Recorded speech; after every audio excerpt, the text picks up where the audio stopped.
የወልቃይት ተፈናቃዮች የፕሬዝዳንቱን ቢሮ ሰብረው ገቡ። ሰላም እንደምን ውላችኋል የኢትዮፎክስ ቤተሰቦች፣ ዛሬው መረጃ ይዤላችሁ ቀርቤያለሁ። ለቻናላችን አዲስ የሆናችሁ ላይክ፣ ሼር እና ሰብስክራይብ በማድረግ አብራችሁን ቆዩ።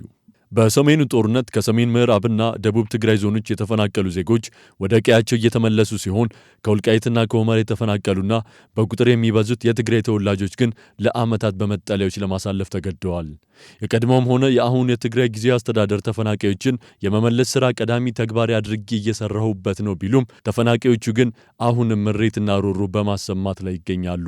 ከ4 ዓመታት በላይ በመጠለያ ያሳለፉት ተፈናቃዮች ሌላ አምስተኛ ክረምት በመጠለያ ሸራ ውስጥ አናሳልፍም በማለት መቀሌ ከተማ ድረስ በመምጣት የጊዜያዊ አስተዳደሩን ፕሬዝዳንት ቢሮ ወረዋል። ድምጻችን ይሰማ መፍትሄ ይሰጠን የሚሉት እነዚህ ተፈናቃዮች የመጨረሻ ውሳኔ ይሰጠናል ያሉት የጊዜያዊ አስተዳደሩ ፕሬዝዳንት ቀርቦ ሊያናግሯቸው እንኳን ፈቃደኛ ባለመሆናቸው የጽህፈት ቤታቸውን ቅጥር ግቢ ጥሰው በመግባት ብሶታቸውን በጩኸትና የቢሮዎችን በር በመደብደብ አሰምተዋል። ለጉዳዩ ቅርበት ካላቸው ምንጮች እንደሰማነው የጊዜያዊ አስተዳደሩ ፕሬዝዳንት ሌተናል ጀነራል ታደሰ ወረደ በስፍራው የነበሩ ቢሆንም ለተፈናቃዮች ሊሰጡት የሚችሉት መልስ ስለሌላቸው ስልካቸውን አጥፍተው ከቢሮ ወጥተው ሄደዋል።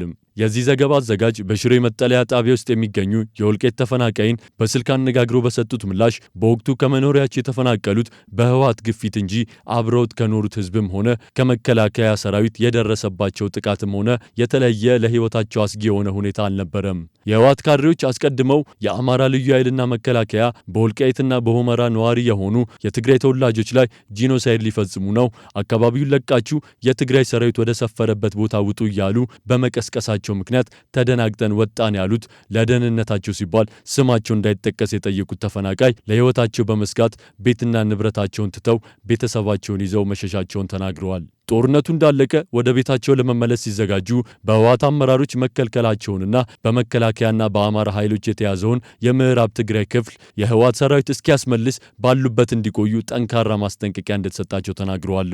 ይህ ጉዳይ ከኛ ጋር አይገናኝም፣ እኛን ወደ ቤታችን እንዳንመለስ የሚያግደን ነገር የለምና በሰላም ሀብትና ንብረት ወደ አፈራንበት ቀያችን እንድንመለስ መንገዱን አትዝጉብን የሚል ጥያቄ ቢያቀርቡም ሰሚ አለማግኘታቸውን ምንጫችን ነግረውናል። ከሌሎች የትግራይ ዞኖች በጦርነቱ የተፈናቀሉ ዜጎችን ወደ ቀያቸው የመመለስ ሥራ የዘገየ ቢሆንም እየተከናወነ ይገኛል።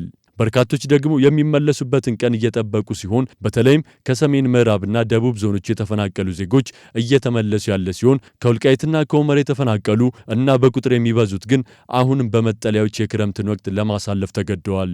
የትግራይ ጊዜያዊ አስተዳደር ተፈናቃዮችን የመመለስ ሥራ ቀዳሚ ተግባር አድርጌ እየሰራሁበት ነው ይላል። ሆኖም ግን ከጦርነቱ በኋላ በትግራይ ከፍተኛ ማህበራዊ ቀውስ ፈጥረው እየቀጠሉ ካሉ ችግሮች መካከል አንዱ የጦርነት ተፈናቃዮች አሁንም ወደ ቀያቸው አለመመለስ ነው።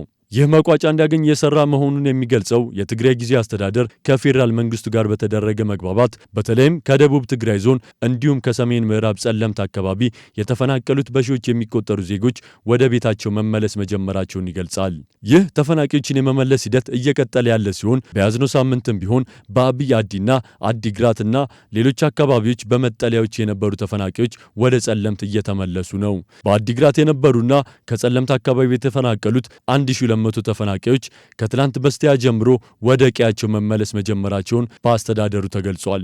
አንድ ተመላሽ ተፈናቃይ እንደተናገሩት ደስታዬ ወደር የለውም፣ በጣም ደስ ብሎኛል። እንደኛ የመመለስ እድሉን ያላገኙ ተፈናቃዮች ወደ ቀያቸው እንዲመለሱ ነው የምመኘው ብለዋል።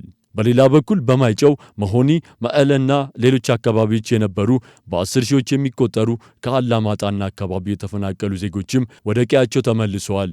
ይህ በእንዲህ እንዳለ ሌሎች በመቶ ሺዎች የሚቆጠሩ ከወልቃይትና ከሁመራ የተፈናቀሉ ዜጎች የመመለሻቸውን ጊዜ እየጠበቁ ይገኛሉ።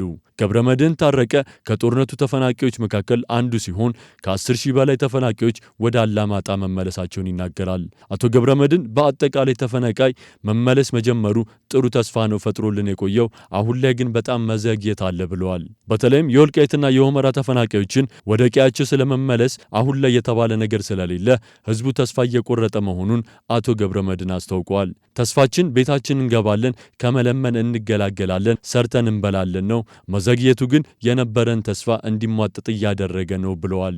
አድማጭ ተመልካቾቻችን ለዛሬ ያዝንላችሁ መረጃ ይህንን ይመስል ነበር። በሌሎች መረጃዎች እስክንገናኝ ሰናይ ቀን